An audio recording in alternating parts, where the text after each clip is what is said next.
Hello and welcome to Killer Queens, a true crime podcast. I'm your host, Torella.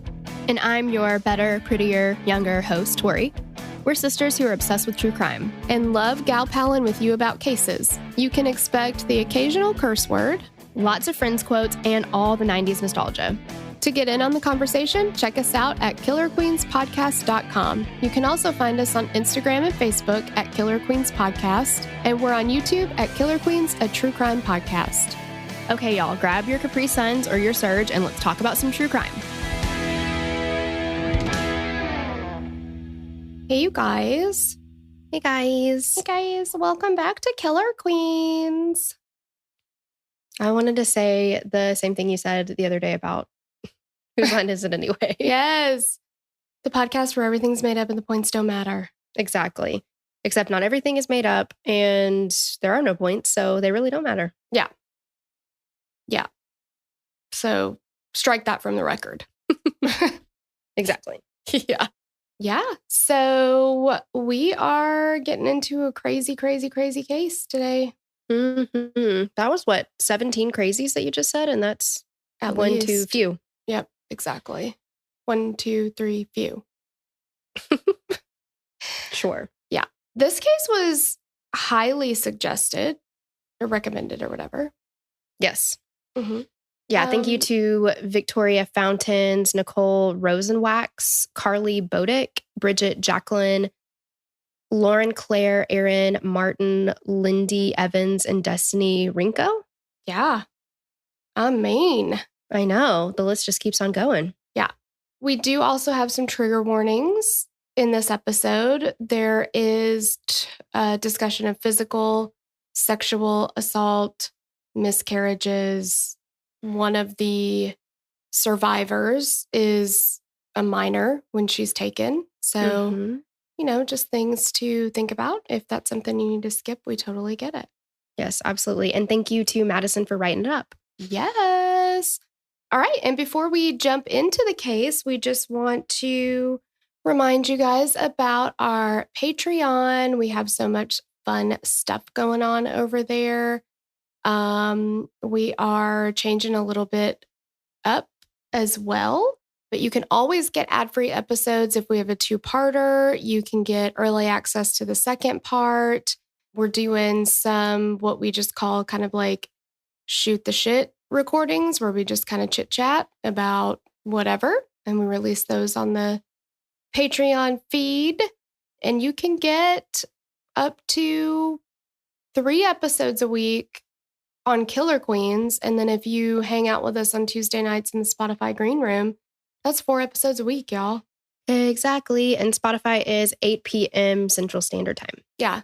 Well, and technically 5 a week if you listen to the Hangout things too. Yeah, true. Wow. Or 6 if you also join us on our Instagram lives on Thursdays at 11 Central a.m. I mean, that's a lot of Tori and Torella. Some might say too much. I would. Yeah. I don't want to, now that I think about it, you shouldn't hang out with us at all. Just right. It is too much. It is too much. Yeah. You're going to want to take a step back from the relationship at this point. But yeah, so if you want to hang out too fast, exactly. Right? Yeah. Yes, we need to pump the brakes here. We need a break here. Yes, but if you want to hang out with us, there are options. Yes, exactly. Yeah. You can have as much or as little of us as you feel. Yeah, exactly. Yeah. All right, shall we? I think we shall. Okay.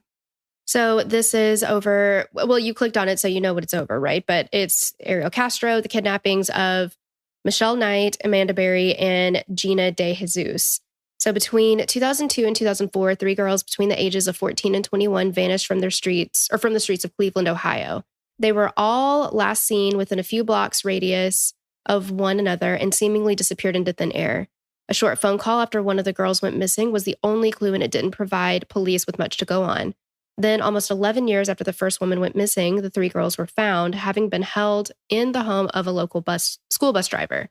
All 3 girls were alive, but had suffered through years of physical, emotional, and sexual abuse. The man who had abducted them seemed like a normal guy to his friends and neighbors. However, he turned out to be a violent control freak who made 3 women his sex slaves. The scariest part, all 3 women knew the man who abducted them and held them as prisoners. Ugh. woof. We're like, it's coming in hot for real. I know. And it's like, it's so crazy. And I know, we'll get into it, but it's like they did know him, but that he kept them for that long is so rare. It's just, ugh. And I will say, so my roommate is from Ohio. I have a few Ohio friends. Ohioan? Oh, they hail from Ohio. And I was discussing it with my roommate, and this is no shade to Ohio. Well, a little bit of shade maybe, but it's just meant as a joke. But everything bad happens in Ohio. I know. Sometimes it feels like the new Florida. Ohio's the new Florida. Ohio is the Florida of the Midwest. Yeah. Yeah. I know. Just a lot of junk going on up there, y'all. Yeah. Shit be crazy. Okay. Let's get to who the survivors are. Michelle Knight was born April 23rd, 1981 in Cleveland, Ohio. She grew up with her mother, Barbara, her grandmother, Deborah, and twin brothers, Eddie and Freddie. Oh my. Don't do that to your kids, y'all. Edward and Fredward. But they went by Eddie and Freddie. Edward and Fredward. Earl and Pearl. Yeah, exactly. That was a married couple, but still. There isn't much information about her father. She spent most of her life on the west side of the city in a house on 60th Street. Michelle loved fire trucks, and after a tour of the local fire station, she decided she wanted to be a firefighter when she grew up. She loved animals and also thought about becoming a veterinarian. Michelle did not grow up in the most stable household, though. She said that it wasn't easy to find clean clothes or food to eat. Her mother would keep her out of school for several days at a time to care for her twin brothers. She basically was the parent. She was the person who made sure the boys had what they needed. Yes. At 5 years old, a male family member began sexually assaulting her, and this continued into her teens. She'd never told anybody because he had threatened to kill her. At 15, Michelle ran away from home and began sleeping under an overpass inside of a garbage can. She was tiny at 4'7" and could fit completely inside the trash can, and her nickname was Shorty. She struggled to find food, but soon learned that she could eat at a nearby church. This is where she meets a drug dealer named Sniper, that sounds terrifying, who offered her money and a room to stay in if she would run drugs for him. While it wasn't the best foundation for a friendship, Michelle became close to both Sniper and another drug runner. And for the first time in her life, she felt safe and cared for. How bad does your home life have to be if a guy named Sniper, who you don't know very well. Yeah, and who's asking you to run drugs for him, makes you feel the safest and most cared for you've ever felt? This says a lot about her home life. Yeah. Sniper taught her how to protect herself and how to shoot a gun. He gave her a room in his house to live in, and she said that she felt important and loved by both of them. There was no sexual aspect to their relationships, just two people that Michelle finally felt she could trust. Unfortunately for Michelle, though, Sniper was soon arrested, and she had to return to sleeping in a garbage can underneath the overpass. One day, someone recognized Michelle living on the streets. They called her father, who immediately came to pick her up and bring her back home. She was sent back to school, where she was so far behind that they initially started her in 7th grade. She was 16 years old and the target of bullies. She was able to take a test and move to the 9th grade, but that didn't stop the other students from ridiculing her. Her grades were poor, and Michelle felt alienated from her classmates. After having sex a few times with a boy named Eric, Michelle learned that she was pregnant. She then found out that Eric already had a girlfriend, and she never told him about the pregnancy. At 18 years old, Michelle gave birth to a little boy named Joey. Michelle wanted to be a better mother than hers had been, and she wanted to make sure that Joey had a good life. This was difficult, though, since she had very little money. In 2002, while at her mother's house, her mother's boyfriend was drunk and tried to pick up Joey by his leg and ended up fracturing his leg. She brought him to a hospital where the Department of Social Services was notified. Despite her mother's boyfriend admitting that Joey's injury was his fault, not Michelle's, Joey was taken from his mother's care and placed in a foster home. Why? I know, it's so sad. Like, I don't know. I understand that they have to take stuff really seriously. And that's very important, but it feels like there's some and not others, like the Gabriel, what's his last name? Is it Fernandez? Maybe. I can't remember. The Netflix thing. I didn't watch it, so I'm sorry that I can't I did, remember but his I name, always...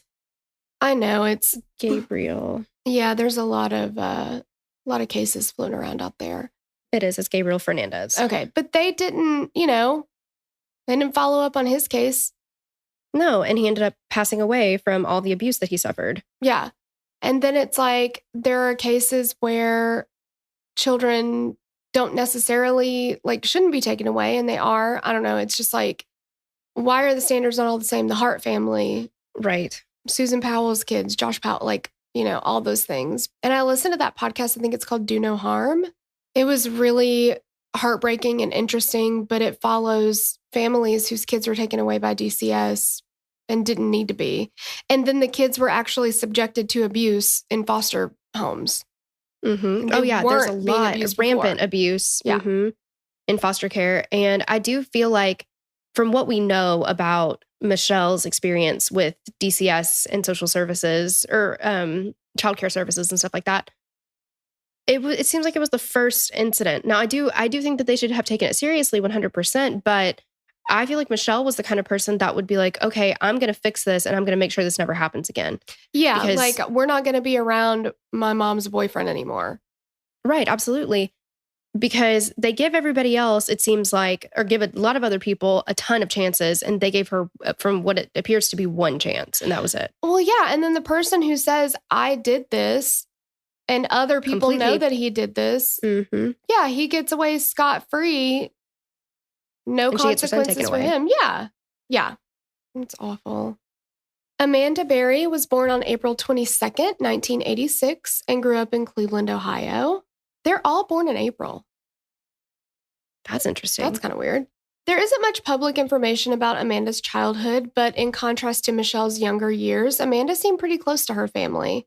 Her mother, Luana Miller, her older sister, Beth, and father, Johnny Berry. She grew up on Cleveland's west side with her mother and sister. She attended John Marshall High School in Cleveland. At just 16 years old, Amanda had already secured a job working at a local Burger King. She described herself as a homebody who spent lots of time with friends and family. She made good grades and always finished her homework on time. She was very interested in fashion and always had to make sure that every part of her outfit matched. That's not my journey. I just attempt to make sure that every part of my outfit doesn't have a booger on it. She hoped that one day she would have a career in fashion. Georgina, who went by Gina de Jesus, was born on April 1st, 1990 in Cleveland, Ohio, to Felix and Nancy de Jesus. She grew up with a sister, Mayra? Or Myra, maybe? Myra? I'm not really sure how to say that. I'm sorry. And brother, Ricardo. She attended Wilbur Wright Middle School and was nearing the end of 8th grade, excited to start at John Marshall High. Gina was in some special education classes as it took her a little longer to grasp things at school. Despite a little difficulty with learning, Gina was a good student and liked by her classmates. Most days, she'd walk the 40 blocks from her home to school, often through rundown areas. 40 blocks! That's insane. Wow. I struggle to walk 2 blocks. I'm like, oh my God, how much longer? I know. 40 blocks. 40 blocks. Oh my gosh. Wow. Gina was a happy girl who was very close to her family. She described herself as outgoing, a girl who loved being silly and dancing. And her sister said that Gina looked up so much to the movie Selena. She said no one could tell her that she was not Jennifer Lopez in the movie Selena. Oh, that's so sweet. Yeah, it was really sweet. I was like, I got to watch Selena again because that movie is amazing. But it's so good. What a good movie to watch all the time and somebody to look up to. Oh, yes, absolutely. I love it. So let's get into the first abduction. On Friday, August 23rd, 2002, Michelle was going to another meeting with social services about regaining custody of Joey. She'd been doing everything she could to attend all of the meetings and supervise visits with her son. As she was walking, she found that she'd gotten lost and wasn't quite sure where the meeting location was. She walked into a Family Dollar and asked someone behind the counter for directions. A man standing in line overheard her and offered to give her a ride. Michelle recognized the man. He was the father of a girl she knew named Emily. Not wanting to be late to the meeting and thankful to find someone who knew where to go, she got in the car with him. The man told Michelle that he needed to stop by his house quickly to check on his puppies. Michelle was like, that's fine, and she'd wait in the car. When they arrived at his house on Seymour Drive, he pulled in the driveway, they got out, and walked into the house through his back door. He came back out and told Michelle she should come inside and hang out for a bit, that she could see the puppies. He told her that she could have one of the puppies to take home to her son. She agreed. As she walked inside, she waved hello to a group of people who lived next door, and they waved back. Once inside, she said she felt uneasy because she couldn't hear any whining that she'd expect from puppies. And Torella knows, because she has a puppy, they don't quit whining. Oh my gosh, the whining all the time. Yes, exactly. The man said that the puppies were upstairs and that she should come up and see them. Still uneasy, she walked upstairs and she found out that there were no puppies. She saw a photo of the man's daughter, Emily, and she asked if she was there. The man said yes, she was home, just downstairs. They walked downstairs into a room that the man had set up prior to picking Michelle up. He had her trapped. He tied her up in the room with an orange extension cord. She hung like a U, hung by her feet, her neck, and her arms. She said that she just cried, too shocked to fight back. He proceeded to masturbate in the room before throwing money at her. He told her that she was there as a friend and that he'd let her go by Christmas. As a friend? As a friend. Hey, everything's fine. This is just friendly kidnapping. Like, don't worry about it. No big deal. I'll let you go in 4 or 5 months. Yeah. Don't worry about it. No big deal. Yeah. But what? Michelle said that the man hated her. He initially believed her to be a 13-year-old sex worker. When he found out that she was 21, he was livid. She said that she believed he wanted a child. The man had an obsession with sex workers, which is why he'd throw money at her after assaulting her. She's the one whose nickname is Shorty, right? Mm-hmm. I'm starting to get confused now, but that's just disgusting. Mm-hmm. I mean, he's obviously a pedophile, but... Clearly. Yeah. And he's mad at her for not being a sex worker. Right. And for not being 13. For not being a child. Yeah. Absolutely. Like, okay, well, he's just, I fucking hate this guy. Yeah. Well, okay. I almost said something that's like, it's just ridiculous because like, it's your fault for not picking the right person, but it's like, no, don't pick anybody. Like, what are you doing? Yeah, exactly. Like, yeah. Don't be a pedophile. Mad at her for something that she cannot control. And he needs to like not be doing the things that he's doing. Ugh, it's disgusting. Mm-hmm. He moved her to the basement where he used thick chains around her stomach and her neck to keep her tethered to a pipe. He kept a motorcycle helmet on her so her screams were muffled. There was a bucket with a lid where she could use the bathroom. Michelle said that the way she was chained up, it was impossible for her to lay down. He brought her fast food from time to time, but he didn't feed her often. He kept her there for several weeks, but Michelle lost track of time easily. The windows in the house were boarded up, so it was impossible to tell how much time had passed. The man continued to physically and sexually assault Michelle whenever he wanted. She said he would watch television shows about people with strange sexual fantasies. Afterwards, he would come into her room so he could do whatever he saw on the TV. Sometimes she'd beg him to let her go, and other times she'd tell him how much she hated him. He said that once he had 2 other girls in the house, he'd let her go. Michelle begged him not to bring anyone else into the house. She didn't want anyone to go through what she was going through. Eventually, the man moved Michelle out of the basement to a bedroom. The room was small, but not much bigger than a closet, and she was still chained. It wasn't long before Michelle figured out that she was pregnant. The man had figured it out too. He hit her in the stomach with the round side of a barbell. When she miscarried, he blamed her for it. He would often tell her that no one was looking for her and no one missed her. He stopped giving her any clothes and left her with only one sheet on her dirty mattress. The man didn't have any heat in his house, and Michelle would get so cold that her lips would turn blue and she could see her breath. One day, he brought an old television into her room for her to watch. Michelle just thought that he was in one of those moods where he felt like being nice to her. She quickly found out that he wanted to make sure that she could see the news, see that no one was looking for her, and see that he'd taken another girl. It's so crazy, too, because it's like, I mean, this is not a huge house, but it's a while before the girls even, like, see each other. Like, she found out from the news that he'd taken somebody else. Like, it's right. Well, but the thing is, okay, so he was known for having a radio blaring music. Yeah. And his first steps for taking a girl is to leave her in the basement for a while. That's true. Yeah. Ugh. And she's not on the ground floor. She's upstairs. So this is 2 floors. Yeah. Or 3 floors apart. Yeah. Ugh. Okay. The second abduction. On April 21st, 2003, 16-year-old Amanda Berry almost called out of work. The next day was her 17th birthday, and she would rather spend the day having fun than working. However, being the hard worker she was, Amanda went to her shift at the local Burger King in Cleveland. She got off early and called her sister to pick her up, but unfortunately, her sister was at work and couldn't make it. Amanda tried calling a friend to give her a ride home, but they didn't answer. So she just decided to start walking home. When she was walking near Lorraine Avenue and West 110th, just 4 blocks from where Michelle Knight was last seen, a man pulled up in a car next to her. She recognized the driver as a local elementary school bus driver and the father of one of her friends. He offered her a ride to his house where he said his daughter was. Amanda agreed and rode with him to his house on Seymour Drive. And it's just so they recognize him, so they feel safe. This is not a situation where they're just getting in cars with absolute total strangers and he's a school bus driver. You would trust that. Yeah. Exactly. Mm-hmm. When they arrived, Amanda followed him inside, but she didn't see her friend. The man said that she might be taking a bath and they could wait.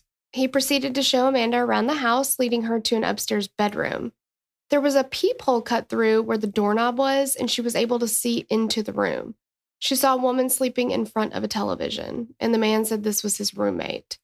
He then took Amanda into the next bedroom and into the closet, where he told her to take her pants off and then sexually assaulted her. Afterwards, he forced Amanda down to the basement, taped her wrists and ankles up, and then chained her to a pipe. He put the same motorcycle helmet over her head that he'd used on Michelle. He turned the lights out and left her in the basement with the television on. She watched her mother and sister on the news pleading for any information about where Amanda was. She said that this is what gave her the strength to keep fighting. And it's so sad because Michelle doesn't have anybody looking for her. Mm-mm. She doesn't have that she just has the fight in herself to keep fighting. Yeah. But she doesn't have anything like that to keep her going. No. Yeah. It's so sad. And he uses that against her, Well, nobody's looking for you. Yeah. Nobody cares that you're gone. Exactly. Just trying to break her. Mm-hmm. 4 days after her abduction, the man moved Amanda upstairs to a bedroom. She was chained to a radiator with a big lock secured around her waist. Where is he getting all this shit? I can have a human-sized lock, please. And I know that's not what it is. I'm just saying. Just a week after Amanda went missing, the man used her cell phone to call her mother. He told her that he had Mandy and that she wanted to be with him. Nobody called her Mandy except her close friends and family. The family didn't recognize the voice, and with new phone tracking technology, the police were only able to narrow it down to 30 to 40 blocks. That's not really specific. No. Police flooded the area for weeks, hoping that the phone would be used again, but unfortunately it wasn't. Once a day, the man would bring Amanda a pack of crackers or a bag of chips.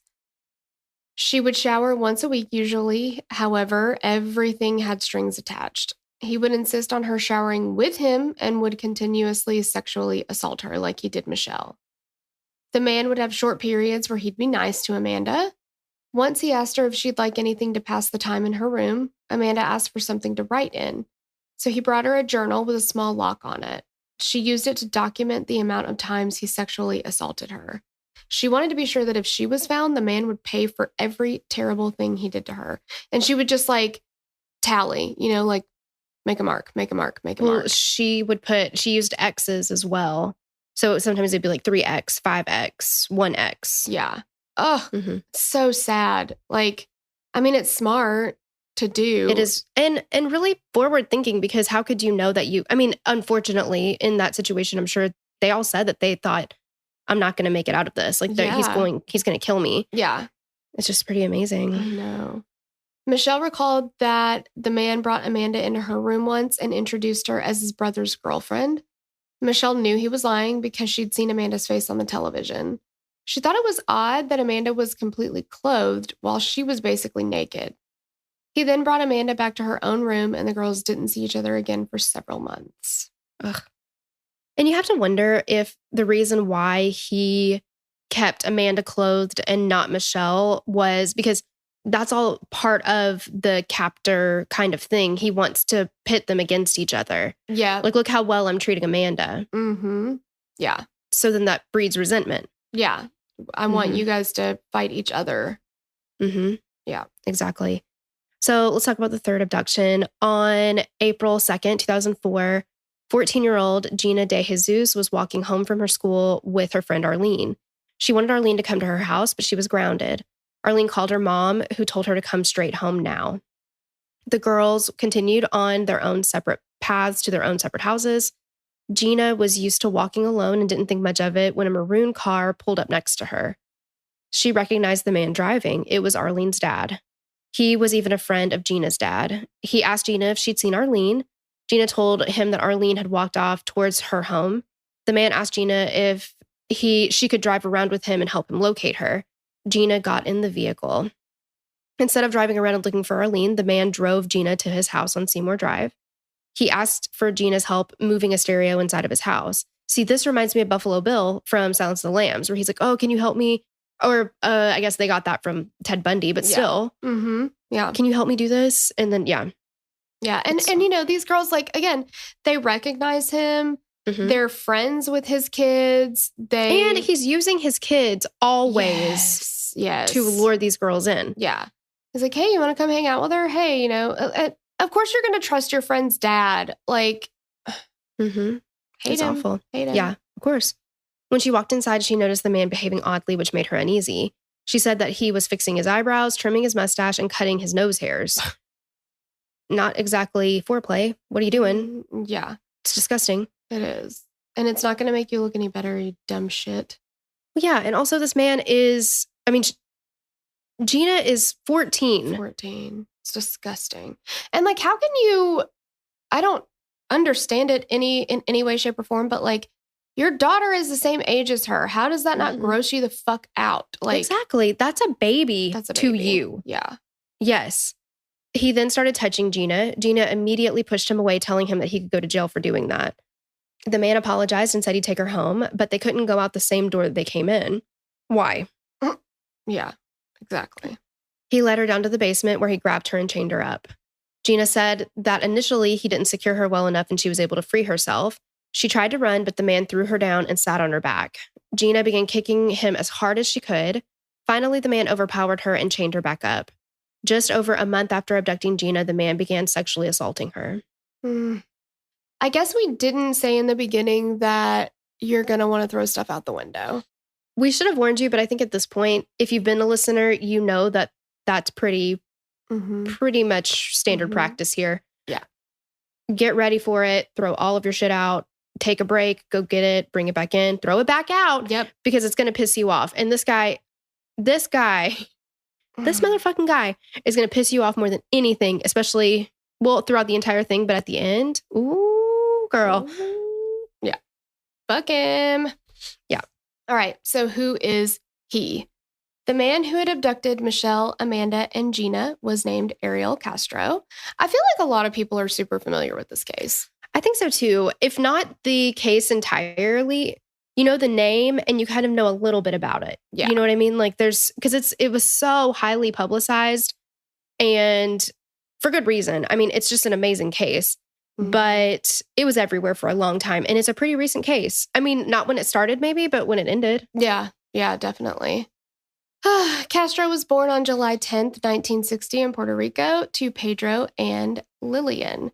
He was their third child. 2 years after Castro was born, his mother found out that his father was married to another woman and had 4 children with her. Wow. I guess he just forgot to mention that. I mean, it is an easy mistake, right? Yeah. Having a complete. But you didn't ask me if I was already married and had other kids. Well, yeah, that's true. And that was her fault, right? She didn't. You got to ask the questions. Yep. Got to ask the questions. I mean, it's not his job to tell her that he's got a complete other life with 4 other children. Yeah. And I mean, how is he to know what she knows and doesn't know if she doesn't ask? How does one have that much time? That dude, I do not get it. And to have 2 wives. Yeah. And 6 or 7 children. And to spend enough time with each of them that at least one of them doesn't suspect. Yeah. Maybe he was known for like spending lots of time away from the family. And I don't know. I don't know. That's crazy.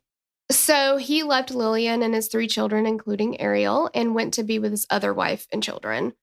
Not long after that, Lillian moved to the United States to work in Pennsylvania. She left the children with her maternal grandmother. At 5 years old, Castro was reportedly sexually abused multiple times by a 9-year-old boy. At the time, he never told anybody and went on to develop an obsession with sex and compulsive masturbation at a young age. So he is giving the name Ariel a bad name. Yeah. Ariel is a sweet angel in the sea. Ariel. Singing from the top of her lungs about wanting to be, why would she want to be a part of this world? Maybe she doesn't. I mean, it's just like, I can't believe his name is Ariel. I don't like it. Yeah. Yeah. But also, I mean, like, you see this, I mean, we kind of talked about this with Eileen Wuornos too, where it's like the pattern, like you kind of go ahead. Yeah. Of course, there is absolutely no condoning it. Of course, there is no like. I feel like you're not justifying it. You're explaining how it could happen. Yeah. You kind of start to put the pieces together and be like, okay, well, this, you can, see how it kind of went the direction it did. Yeah, because when you have something completely horrible and tragic and traumatic happen to you at any point in your life, but especially at a young age, it kind of, it changes who you are and the trajectory of your life. Mm-hmm. Yeah. And, it can. Yeah, there's 2 types of people. There's people who go through abuse and then go on to abuse people. And then there are people who go through abuse and make sure that they never treat people like that. Yeah. And some people who go that second route become advocates for fighting abuse and really make a big impact on the world in a very positive way. And I think for children, especially when they go through something like that, there's a level of disconnecting your emotions. Yeah. Because it protects you. Well, yeah, you have to have almost an out-of-body experience, right? You have to just close yourself off from it completely. Mm-hmm. So therefore, I'm sure if you go the route of inflicting abuse on other people, then you can remove yourself from that entirely as well. Right. You start to dehumanize other people. You lose that like social connection with them and you don't see them as people anymore. I mean, you kind of have to go like, not have to, but some people will go, sociopath or psychopath with it, where they're just like, I don't see this person as a person anymore. Well, it reminds me of that movie, The Cell, where the guy, Carl Rudolph Starger, has his victims and he looked at them as dolls. Mm-hmm. And they were not people at all to him. They were just dolls. But then in some cases, and we'll get into a little later, the abuser will tell themselves or believe it that the person that they're abusing wants it. Yeah. They're like, no, we're in love. This was consensual. They wanted this. Mm-hmm. Yeah. Is that why you had to chain them up? I'm confused. Yeah. Yeah. I feel like if you gotta chain somebody to keep them around, then, maybe it's not meant to be. I think so too. Yeah. If you love them, let them go. Yeah. Like that might be your first indicator that the relationship is not working out. I think so. Yeah. Yeah. Good call. Yeah. In 1966, Lillian returned to Puerto Rico to care for her children. According to Castro, she began physically and verbally abusing them, insulting them and hitting them with belts in her hands. In 1970, the family immigrated to the United States and settled in Cleveland, Ohio. Castro's uncle owned a record store and gave him a guitar. He learned to play a guitar and spent time in several bands as he grew up, eventually becoming a professional bass player in a local salsa band. And they said that he was a phenomenal musician. Could hear anything and just play it by ear. He was really, really, really talented. And you think about those kinds of things and you're like, he could have gone so many different directions with his life. Yeah. Just a waste of talent in a human being. Absolutely. Yeah. Yes. In 1980, Castro began dating his 17-year-old neighbor, Nilda Figueroa. Nilda was also from Puerto Rico. Once her family found out that she'd lost her virginity to Castro, they kicked her out and Castro took her in. In 1981, Nilda gave birth to their first child. It was then that she said Castro's behavior changed drastically. He became incredibly controlling and abusive. He exercised his control in all aspects of her life. She was only allowed to leave the house with his permission. She needed his permission to shop in stores, to watch TV, or to use the phone. He became physically abusive, beating her whenever she didn't follow his rules. His violence continued to get worse, and he eventually began beating Nilda so badly that he broke several of her bones. She had promised she wouldn't report him before he allowed her to go to the hospital. In 1989, Castro physically assaulted Nilda in front of his brother, who called the police. Castro was arrested, but the charges were dropped when Nilda wouldn't cooperate. That drives me crazy because, of course, she's not going to cooperate because she doesn't want to get it even worse if it doesn't work out. Like, yeah. And, there's a level of, a lot of times in a relationship like that, you are broken emotionally and spiritually. So it's like you start to think that you deserved it, or, that you're nothing without this person. And, you start to believe some of the things that they tell you. So it's like, well, if I report him, I'm getting rid of the only good thing I have in my life, right? Yeah. And as awful as it is, being beaten every day and having a home to live in, it's stable, it's toxic, it's awful, but it might have been the only stable thing she had in her life. Right. The devil you know is better than the devil you don't. Mm-hmm. Oh, I mean, I know there's reasons that, but I don't know, like if there are situations where obviously the police charge people with something, even if nobody is pressing charges, or, you can prosecute somebody. So like, why in this situation can't you do that? Like, just because she's an adult, it doesn't mean that she's in a position to be able to press charges. Right. I don't know. Just frustrating. Mm-hmm. In 1992, Castro, Nilda, and their 4 children moved to a 4-bedroom, 1-bathroom house at 2207 Seymour Avenue. Castro padlocked every door in the home and did everything he could to soundproof the basement. He told his family they were not allowed in the basement. Eventually, he tinted all the windows, which he later boarded up. Nilda wasn't allowed to use the phone. Castro began to lock his family up in the house when he left for a gig with his band, sometimes lasting up to 4 days. Wow. I mean, later that year, Nilda became pregnant with their 5th child. Castro didn't want another child and punched and kicked her several times in the stomach. In October of 1993, Castro pushed her down a flight of steps, fracturing her skull. Soon after, Nilda began to have seizures and was found to have a blood clot in her brain that had hardened into a malignant tumor. She was treated and eventually released back home. On December 26, 1993, Castro came home extremely drunk and began to physically assault Nilda. Their 12-year-old son, Ariel Jr., ran out of the house and down the street looking for help, with Castro running after him. Nilda took the chance and locked her husband out of the house. The police arrived to find Castro banging on the front door. They arrested him, but he was released on a $25,000 bond. As Nilda entered the courthouse to testify before a grand jury in the case against Castro, he threatened her, telling her that if she said anything, he'd kill her and the children. Nilda, still terrified of Castro, said the attack never happened and the charges were dropped. Thankfully, Nilda moved out of the house and took the children to her mother's home. Castro began to cut off most of his contact with his family and started to delve deeper into his obsession with sex, violence, and control. He installed security cameras and mirrors throughout the house on Seymour Avenue, wanting to make sure that nothing could happen without him knowing.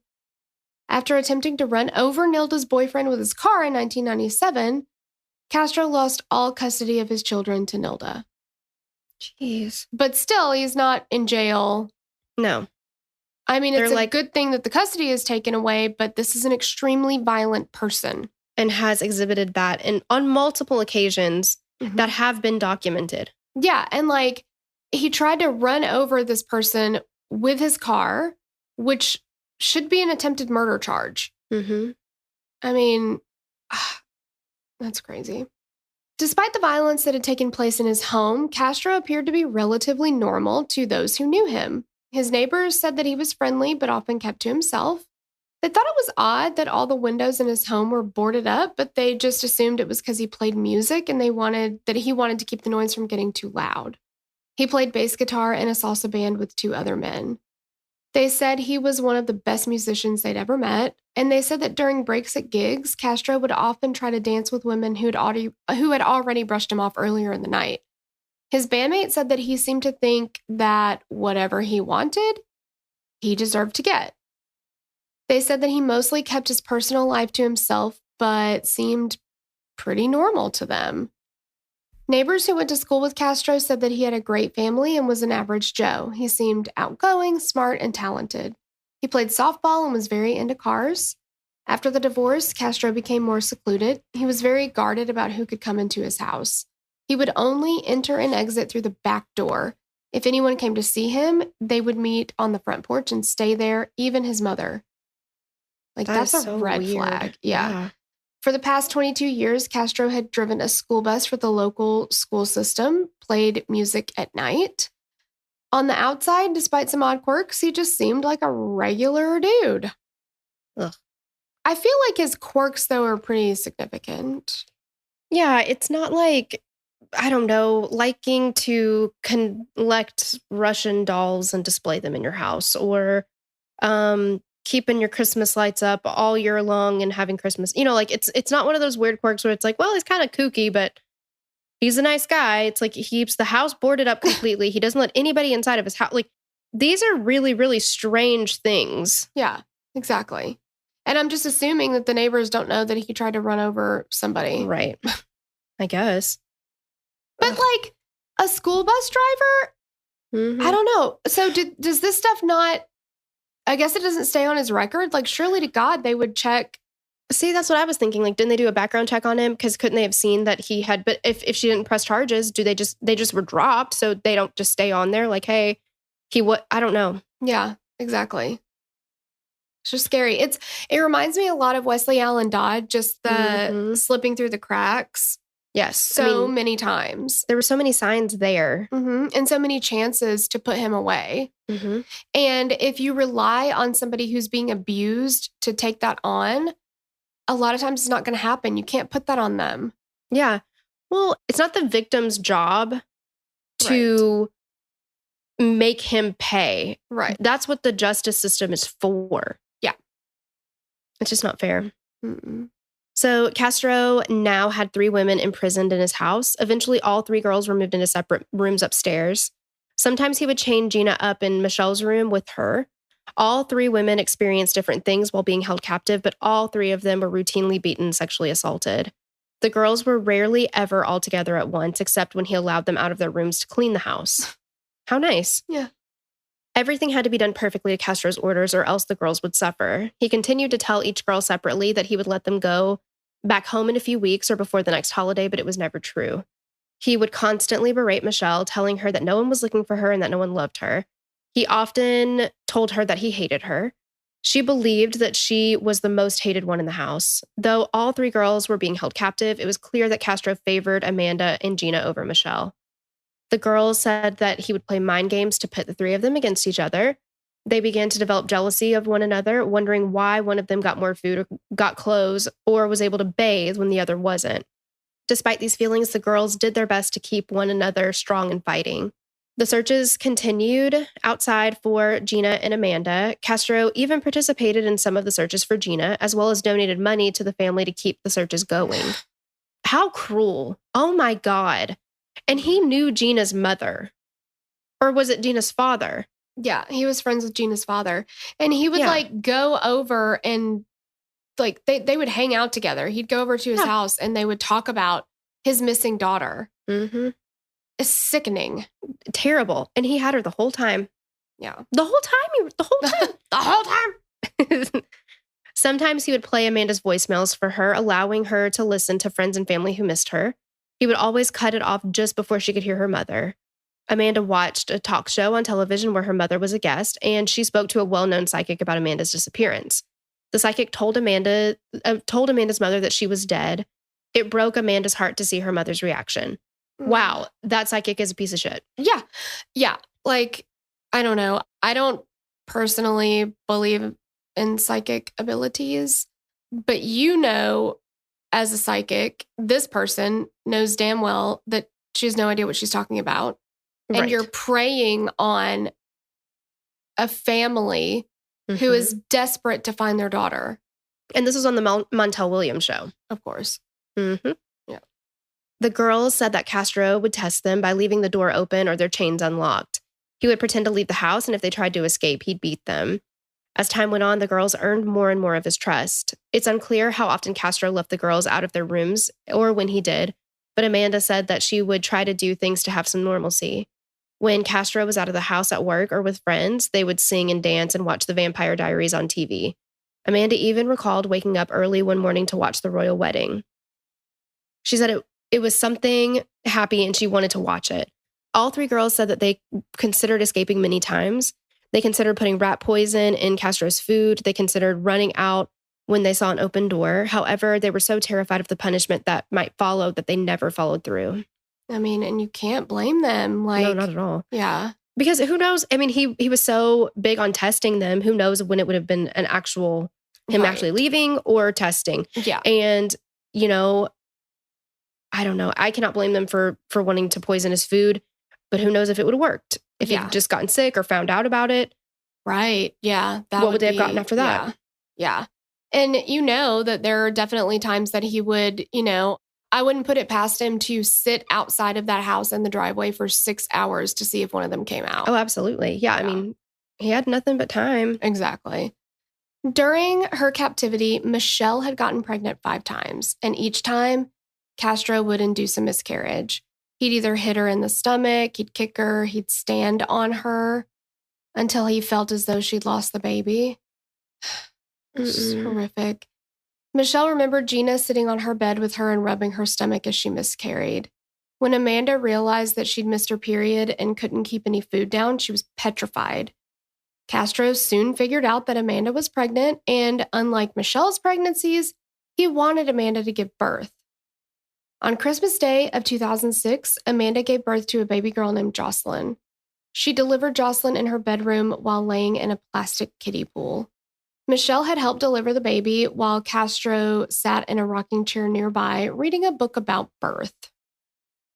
Gross. Just hate him. Michelle said that when Jocelyn came out, she was blue. Castro told Michelle that if the baby died, then she would die. She said that she started chest compressions and gave rescue breaths until the baby started crying. The birth of Jocelyn was the beginning of Castro's downfall. All 3 girls had a renewed sense of purpose. Amanda fought to have everything as normal as possible for Jocelyn. At first, Castro was worried about buying things for her at the store because he didn't want to attract attention. Jocelyn's first piece of clothing was 2 of Castro's socks that he cut arm and leg holes in. Who's watching you at the store? Right. Like, I don't know, just give the child some clothes, my God. He eventually gave in and began providing things the child needed. As Jocelyn got older, it became more problematic keeping her inside. She questioned why her mother and the other girls were in chains. He would take the chains off while he supervised them and always had a gun in his waistband. Castro had developed a deep bond with his daughter and finally took her outside to a park when she was around the age of 3. He began to bring her toys home and allowed her to roam throughout the house. He even began to bring her to Sunday church services. Wow. Castro showed photos of her to friends and family, saying that it was his girlfriend's daughter. One of his daughters pointed out to him that the little girl looked an awful lot like one of Castro's biological daughters, but he denied it. Like, that's weird that it's your girlfriend's daughter because she looks just like you. Yeah. I wonder how that happened. When Jocelyn reached school age, Amanda created a special kindergarten classroom for her in her bedroom. She hung colors and letters on the wall and had a whiteboard to write on. Every morning, she and Jocelyn went through the motions as if they were truly going to school. They would eat breakfast and then they would, quote, walk to school. She taught her that she had to stop at the streets and look both ways before crossing. Then she'd, quote, drop her off at school, tell her she loved her, and then become her teacher for the day. So sweet. That is so sweet. That just shows how the love Just the love. Amazing mommy. On Monday, May 6, 2013, Aurora Marty was sitting outside on her front porch on Seymour Avenue when she heard shouts coming from across the street. She looked over and saw an arm waving out of the front door. It was Amanda's arm. Just a few minutes earlier, Jocelyn had run upstairs to Amanda's room to tell her that her daddy's blue car was gone. Amanda was very hesitant since she knew the punishment that she'd have to endure if Castro caught her outside of her room. She told her daughter to go look in the garage for him to see if she saw him anywhere. Jocelyn returned and said that her father was nowhere to be found. Amanda and Jocelyn went down to the front door, which was shockingly unlocked. Unfortunately, there was a storm door still closed that had a padlock, and it was shut. Amanda began kicking the bottom of the door and screaming. Gina and Michelle heard Amanda but didn't leave their room, scared that Castro would catch them. Amanda was able to make a small gap at the bottom of the door. She stuck her arm out and continued shouting. A second neighbor, Charles Ramsey, also heard and saw the commotion. Charles Ramsey is the hero we all deserve. His interview is amazing. Oh my gosh, he is so precious. I know. So Ramsey recalled that he was eating a Big Mac when he saw the arm waving. He walked over to the porch and heard Amanda yelling that she needed help getting out and that she had been there for a very long time. Ramsey thought it might be a domestic dispute. He kicked a larger hole at the bottom of the door that Amanda was able to use to crawl out through with her daughter. She jumped into Ramsey's arms and hugged him tightly. Ramsey was shocked and was quoted as saying, "I knew something was wrong when a little pretty white girl ran into a black man's arms, dead giveaway." Amanda quickly used a phone to call 911. She told the dispatcher that she was Amanda Berry and that she had been kidnapped and missing for 10 years and that she was finally free. Police were dispatched to the home on Seymour Avenue. When they arrived, they found Amanda holding her daughter tightly. She told them that there were 2 more women inside. Police broke down the doors and began to search the home. Gina and Michelle were scared, believing that Castro had returned and was punishing Amanda. When police entered the room, they were shocked to find Gina and Michelle still alive. The 3 women and Jocelyn were quickly transported to the hospital. At 6:16 p.m., police found Castro at a nearby McDonald's where they arrested him. He was like always at McDonald's. I know. And it's really strange because I don't know. I mean, I don't know. There are so many different fast food chains. Like, why McDonald's? I don't get it. Yeah. It's like you could literally like throw a McDonald's Happy Meal on the side of the road. Like they've tested this and like 8 years later, it's still in pristine condition. The fries for sure. Yeah. Yes, exactly. It's just disgusting. It's pretty gross. Now I'm not too good for Ronald McDonald though. Oh no, I eat it. Yeah, I definitely eat it. None of my business what's in there. I know exactly. 2 days later, he was charged with 4 counts of kidnapping and 3 counts of rape. The judge ordered an $8 million bail on him. At the hospital, Amanda, Gina, and Jocelyn were soon released with no serious lasting physical injuries. Doctors, however, didn't believe that Michelle would survive for much longer. She had a severe bacterial infection and was not doing very well. Fortunately, after days of treatment, Michelle was released from the hospital.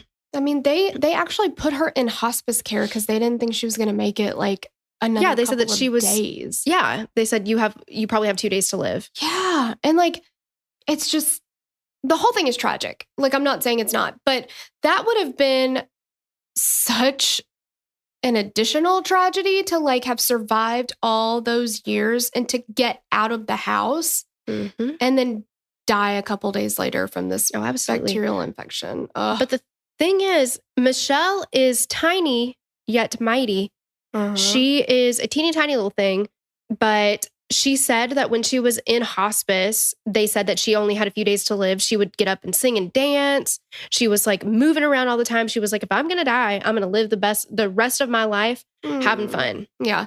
I mean, literally, like Ariel Castro picked the wrong women to fuck with. I mean, like he did everything that he could to break them. And like, nobody was looking for Michelle anymore because after she went missing, when they tried, like the police tried to contact her family to see if she'd ever made it home or whatever, they never got in touch with them. So they took her off the missing persons list. So he was trying to use that, like, nobody cares about you and blah, blah, blah, whatever. I think if you can't get a hold of somebody to know if they're still missing, then probably don't take them off, leave them on until you find that out. But that's not what they did. So it was like kind of a clerical error that she got removed. But I don't know. People cared about her. Yes, they cared about her, and they still do. And the thing is, it's like, if he was using that to be like, nobody cares about you, so you shouldn't care about yourself, it worked exactly opposite. Because all of these women are fighters. Still to this day, fighters. They did amazing things in the face of complete hell. Absolutely. Michelle is just, I am shocked that there is a human being in the world like this. I know. All of them, but Michelle, like, she had so many chances to be like, well, forget it. What's the point? All of them did, but you know what I mean. Yeah. In July of 2013, Castro pled guilty to a total of 937 counts, including murder, kidnap, and rape as a part of his plea bargain. He said that he treated the girls well and that many of the rapes were consensual. This is what I'm talking about. Throw everything that you already threw out the window, go and throw it out again, just set it on fire, bring in the ashes, throw them out too. Also, I don't think you can use the word consensual and rape in the same sentence. Oh, yes, you can. Yeah, I guess if you're Ariel Castro, you can, right? Well, he was so in his interview with police, he was very careful the verbiage that he used. Like, the wording was because he wouldn't say that he kidnapped them. He would say that he abducted them, which kind of takes it means the same thing. Yeah. But he was very careful about what he would use. And he wouldn't say rape. He would say the sexual encounters or something. Yeah, he's got to justify it. Like, yeah. They wanted this. Yeah. I didn't do anything wrong. It's like he believes his own lies. He's been telling himself this for so long or something. Like, again, you had to chain them. You had to lock them in. You had to beat the shit out of them to scare them from running away. That's not consensual, sir. No, it's not. And so he even went so far as to saying he admitted that he induced Michelle's miscarriages, but he also said that was consensual. Michelle would be like, please jump on my stomach and beat the shit out of me so I don't have your child. Yeah. Yeah. And maybe she didn't want to have his kid, but I know for a fact that she didn't say, hey, do whatever it takes. Even if I die, that's fine. And Michelle is not able to have children now because of this. Motherfucker. She would not have done that. No, absolutely not. Castro seemed to believe that he and the women were a family. The judge sentenced him to life in prison without the possibility of parole plus 1,000 years. Castro began a sentence at the Correctional Reception Center in Orient, Ohio. Just 1 month into his sentence, Castro was found dead, hanging from a bedsheet in his cell in an apparent suicide. Because he's a fucking coward. Yeah. He held these women captive for over 10 years, and he couldn't make it 1 fucking month in a cell. No. He deserved to be in the same deplorable conditions and have everything that he inflicted on them happen to him. And he couldn't handle better than he treated them treatment for a month. Yeah. Piece of shit. Yeah. Michelle Knight is now happily married and has legally changed her name to Lily Rose Lee in hopes of a new beginning to a new journey. She's in the process of starting a nonprofit called Lily Rays of Hope to support victims of child abuse, domestic violence, and human trafficking. She has chosen to forgive Castro, saying that she doesn't want him to hold her back or control her life anymore. Her son's adopted parents felt it was in his best interest to stay with them. Michelle understood and was happy to find that Joey was in a stable and loving home. I can't imagine how hard that was for her. Exactly. And that is real love, right? Because she's like, of course she wants her son back, but to know that like he's in a stable home, she didn't want to rock that for him. And she didn't, just so that she could be with him. And just the amount of strength that took, I can't even imagine. No, I can't either. And she said that one thing that kept her going was Castro, I guess, saw it within himself to give her some crayons and paper, and she would draw him Christmas cards and birthday cards. And, her son was one of the things that kept her going. And, for her to say, okay, I want what's best for him. Yeah. It's amazing. Yeah. Amanda Berry has partnered with the U.S. Marshal Service and its Operation Safety Net initiative. Over 1 month, they were able to locate 35 missing and endangered children while working with Amanda and other state and local partners. She works as a missing persons advocate for Fox 8, a local TV station in Cleveland. She received her honorary high school degree with Gina and is raising her daughter in a loving and safe environment. Unfortunately, Amanda's mother died while she was in captivity. She believes that Jocelyn was a miracle sent to her by her mother. Gina de Jesus also received an honorary high school degree and finally got her driver's license. She became an ambassador for Northeast Ohio Amber Alert. She and her cousin founded the Cleveland Family Center for Missing Children and Adults to focus on serving the families of missing people. Amanda and Gina remain close and have published a book together on their experience, while Michelle has also published her own. Yeah, and we'll link to those books as well if you want to check them out. I really do. Oh, yeah, just incredible stories. Mm-hmm.